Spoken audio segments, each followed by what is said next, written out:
ડભોઈની તરસાના ચોકડી મોતની ચોકડી સાબિત થઈ રહી છે। આ ચોકડી ઉપર કાર અને બાઇક વચ્ચે સર્જાયેલા ગમખ્વાર અકસ્માતમાં 2 લોકો ગંભીર રીતે ઇજાગ્રસ્ત થયા છે।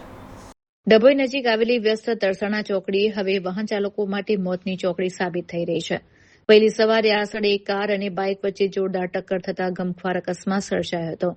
આ અકસ્માતમાં બાઇક સવાર 2 વ્યક્તિઓને શરીરે ગંભીર ઇજા પહોંચતા સ્થાનિક લોકોએ તેમને તાત્કાલિક સારવાર અર્થે ડભોઈની સરકારી હોસ્પિટલમાં ખસેડ્યા હતા। તરસાણા ચોકડી એ વડોદરા, ડભોઈ, વાઘોડિયા અને બોડેલીને જોડતું અત્યંત મહત્વનું 4 વે જંકશન છે, જ્યાં 24 કલાક ભારે વાહનો સહિત સેંકડો વાહનોની અવરજવર રહેતી હોય છે।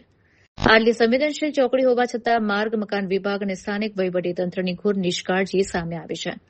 સ્થાનિક રહીશોના જણાવ્યા અનુસાર અકસ્માતોની આ હારમાળા પાછળ તંત્રની આળસ જવાબદાર છે।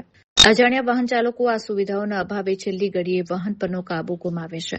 વારંવાર થતા અકસ્માતોથી વાહન ચાલકોમાં ભયનો માહોલ છે। કોઈ મોટી જાનહાનિ થાય તે પહેલા તંત્ર કુંભકર્ણની નિંદ્રામાંથી જાગે અને અહીં તાત્કાલિક ધોરણે રેડિયમ બોર્ડ અને સિગ્નલ લાઇટો મૂકે તેવી લોકમાંગ બની છે।